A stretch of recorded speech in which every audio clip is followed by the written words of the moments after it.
Hi guys, welcome back to Make That Sea Change. Let's get straight into it today. So we've got a bit to talk about. Today we're going to talk about how to choose the best social media platform for marketing your website. So those of you who've seen some of my posts or some of my videos will be aware that affiliate marketing is quite a long process. It's definitely a long game process. And we've discussed things like SEO, we've discussed things like how to write your posts, how to build your website, which is all on my site. So have a look on the links below and go to my site if you need to, if you wish to have a look at that. And part of that entire process is trying to drive traffic to your site or try and promote your site or promote your products via a social media campaign. And one of the most common mistakes that you see people make in this field is that they don't choose the right social media platforms for what it is they're trying to achieve. So today I'm just going to take you through quickly just some of the things that you can think about and look at as you start to choose a social media platform to enhance your website, to promote whatever it is you're trying to do, and try and get that extra bit of traffic to your site so that you know exactly what you're looking at, so you know how you are getting the traffic in, how you are promoting, and so on. I think I'm going in circles, but let's continue on. So let's have a look at, first up, the type of platforms we have. Now, there is hundreds and hundreds of platforms out there. I've covered them off as an overarching level within this post, which you can have a read about. I'm not going to go into them too much. I will say, though, that I've only chosen probably what have I got there? 6 of the most common platforms that we can use. I haven't included things like Snapchat, I haven't included things like Tumblr or Reddit or any of those where people do congregate and people do communicate.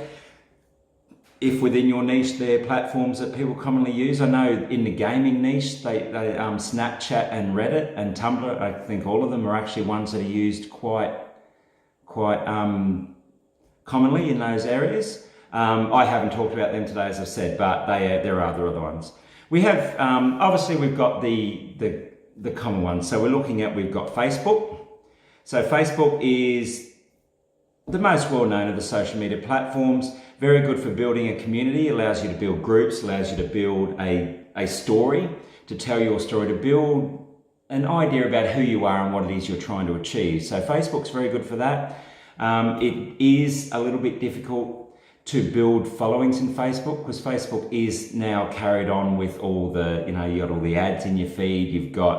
It's very, very hard to see organically information in the feed throughout your followers. I mean, I don't know how many times friends of yours started using my Facebook post and you haven't because it's got lost in all the feeds. So it is a problem with it, but it is a very good one. And it's one of the best ones to start with if you're looking for that sort of thing.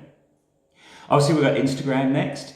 Instagram is a very good platform if you've got something aesthetic, like if you're creating art or you're doing posts, pictures. If you're creating, I'm trying to think what I'm talking about here. If you're creating dresses, fashion, art, books, anything that's aesthetic and visual, put it on Instagram. It's very, very good for brand recognition, very, very good for building a cultural following about what it is you're trying to achieve.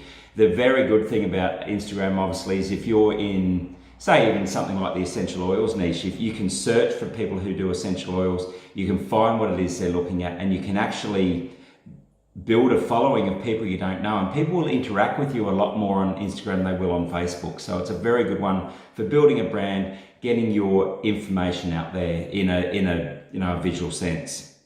YouTube is the way of the future. I mean, I've written it in a post. If you're not using YouTube, use YouTube. This video I'm creating right now is on my phone. I'm using the phone camera. I'm using the phone speaker. I've got some light behind me, some natural light. I haven't got any special effects set up. Obviously, there's improvements we could make to the video, but for what it is, it's all you need. Even if for nothing else, for SEO, search engine optimization, Google, Bing, Yahoo love videos. If you're putting videos on your post, your SEO and your rankings in those search engines are going to go through the roof. It's also a very, very good way to get a following. It's also a very, very good way of getting your keywords out there. Did you know YouTube is the second biggest search engine in the world behind Google, and catching fast. So anything you're putting on Google, put on YouTube. Very good. It's just another avenue to get your site known, drive traffic to your site. It's a must. Pinterest is another good one. If you're doing something where you're in helping, if you're in the weight loss niche, for example, you put all your recipes on Pinterest. If you're in the essential oils, people put diffuser recipes and aromatherapy recipes up there. How-tos, if you do how-tos, Pinterest is a very good one for that, because people look at it, they can see the how-tos, they can get the value, they can solve their problem. If they click on that graphic that you put up there, it takes you to the website, which is more traffic. It just is a great way of building up. You can categorize in Pinterest, which means people are searching for categories, so they don't actually have to search for your keywords to find you. They can search for weight loss, they can search for cars, they can search for essential oils, they can search for books, recipes, weight loss, anything like that they're searching for. If you've got a Pinterest graphic in there, it's going to be very good for driving traffic. I've got a couple of other sites, and one of my other sites, I use Pinterest. My traffic went up by and it was only a newish site, went up by about 10 or 15 a day just by having Pinterest. So it's a very good site for that sort of thing. Twitter's interesting because it's about providing news and information very, very quickly. It doesn't give you a lot of space to do graphics. It doesn't give you a lot of space to do, you've only got about 120 characters or maybe 250 characters or something like that now. So it doesn't give you a lot of space to tell a full story, but you can hyperlink on it, obviously. If you're a political site or a news site or something like that, Twitter is the way to go because it lets you interact with people very quickly. People look at Twitter. Studies have shown that people remember things on Twitter more than any other social media platform. So, Donald Trump's on Twitter, so that's enough reason either to be on it or not be on it. But you can see what he does with it and how effective it is. So that's very good for that. And finally, we've got LinkedIn. So LinkedIn is your corporate social media. My background with LinkedIn is in previous projects where I had when I was working government. It was where you went to find your next contract. It's the domain of recruitment agencies mainly, but it's also a very, very good way. If you're in a make money online niche, get on LinkedIn because people on there are looking for their next job. They're looking for ways to do things. So it's a very good niche for that, a very good platform for that niche. And you can't put photos of food and like on there. There's no social media on it, and you'll get swatted pretty quickly if you do. So it's a very good way to be formal and get information across in a formal way that can drive people back to your website, especially if it's something that can help people in the corporations. If you're a coach, a business coach, trainer, if you write business type documents, get on the LinkedIn. It's a very good way to get into those areas very quickly. And it's not as busy as the other social media platforms. It has a quarter of the users, even less than some of the big ones, which is obviously not the best if you're trying to reach a large lot of people, but if you're trying to get into a narrow niche, very, very effective. So they're your main platforms. And then let's have a look at what we need to consider as we choose those platforms. So we know, and if you have a look through the post, you'll see the pros and cons of each one for what you're trying to achieve. But what is it you need to consider? There's no good choosing the wrong platform because you just waste time. Because one thing to remember with social media campaigns, we don't talk about media campaigns in this post as such, but one thing to remember with social media campaigns is they're not an overnight thing. You have to keep working at them, adding things daily. And if you are doing it in the wrong space, you're just wasting time. So what do you need to know about? Let's look at our audience. Who are we pushing our information to? If you are someone who is in the fashion industry and you're creating t-shirts that have colourful t-shirts that have a big look, a colourful look to them or a brand on them, you're not going to use LinkedIn. You're not going to use Twitter. You're going to use Instagram, Pinterest, things where people can see it. You want people to be flicking through their Instagram feed, see your picture, go, oh, I like that. Where's the link? Click on your link. Off they go to your site, and before you know it, they're buying your t-shirts. That's where you want it to be. People will find it using your hashtags in Instagram, using your links in Pinterest. That's where you want to be. You want people getting to know your brand. You want people to find your brand. They want to resonate with your t-shirts and likes. So get onto Instagram and Pinterest for something like that. If you're looking at a more of a social group audience, if you're looking at political or dealing with animals, a lot of Facebook groups for animals, getting onto Facebook forums. So use that, getting that way, get your Facebook group set up, interact with people on Facebook via that. A campaign doesn't necessarily have to be you adding things to a group. It can be just getting involved in a forum or group that's already on there. So have a think about your audience. What platforms are they using? Have a look at your competition. How are they what platforms are they using to get to their audience? Because I guarantee it's almost the same as what you'll be needing. So have a look at what they're using. The objective, what are you trying to achieve? So we've talked about that a little bit. If you're trying to get your name out there, it might be Facebook, it could be LinkedIn. If you're trying to achieve access to corporations or businesses, it could be trying to just get your brand out there. If it's just your brand, you're not even really trying to sell anything yet, just getting people familiar with your Nike swoosh, for want of a better term. Instagram, Pinterest, something that's visual. So what are you trying to achieve is also what social media platform you'll be choosing. And then the third one, which is sort of going backwards, we just mentioned, what are your audience using? What are you trying to achieve? And choosing your social media platform based on that.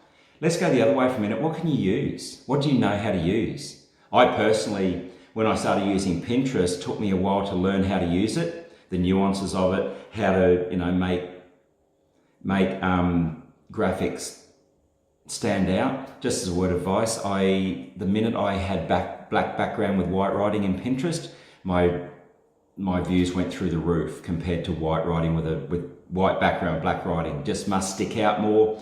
Black background with red writing worked very well as well. So if you will need to take the time to do all that. Sorry, cat just jumped up on the table. You will have to get the time to get to know all that. However, if you know how to use a particular platform, maybe in the short term use that platform because you know how to use it and squeeze your audience and your objectives into that platform. Then at least you've got something out there, and then you can take the time to learn the others and go into a platform that may be a little bit more suitable in time. Don't try and use every platform. You just don't have the time. It's better to run 1 or 2 platforms properly than to 4 or 5 at half level. It just wastes too much time, takes too much time to build traction. So for example, that C-Chain site, I use Facebook and YouTube. I don't have the time to use other platforms. It's a lot faster for me. I can build a good following in those. And lastly, not so much, this is just something that's quite important when we are considering our social media platform. It's our brand and style that we're trying to achieve. I think I mentioned in the post, if you're writing business materials for people, so if you're someone who writes business cases and marketing plans and all those wonderfully exciting business documents, if that's what you do, then you're probably not going to put pictures of people frolicking on a boat in the Caribbean on Instagram to try and promote your products. So whatever your brand and style is, that's something that you've got to make your social media match. If it's a mismatch, people will switch off straight away. You can't go into LinkedIn with pictures of people frolicking on boats, but you're not going to want to go into Instagram with a picture of a Word document that looks, with a business case document. People just aren't going to click on it because it's not that audience. So have a think about what your brand and style is, and make sure that the social media platform you choose, that can be infiltrated into that. If the social media platform can't match your brand and style, don't use it. Twitter is very good. I mean, can you imagine Donald Trump putting photos of himself on Instagram? He might do that, I haven't looked to be honest, but he uses Twitter. It matches his style, it matches the way he works. He can be very provocative on Twitter and it gets out there very, very, very quickly. He can hit the right audience, he can hit the political followers, whether you agree with him or not. His social media work is very, very effective, and that's because he's chosen the right platform for his brand and style. So have a think about that. As I say, if you know how to use Facebook, match your brand and style into Facebook, find the right audience on Facebook, and make sure that you are meeting your objectives. So if it's even to get your brand out there, just put photos on Facebook. Eventually, in time, it will gain traction. It takes a lot longer than maybe Instagram or Pinterest, but it also gives you a lot more solid founding to be able to get those groups. So use that as well. And then once you have an understanding of that and you know the platforms, then you can just match your platform. Simple as that. So who's your audience? What social media platforms do they use? Check out your competition, see what your competition are using. What platforms do you know how to use? So that can be a lot faster way of getting your information out there. How much time do you have? Again, that comes back to what platforms you know how to use. If you don't have a lot of time, maybe choose one platform and work on that.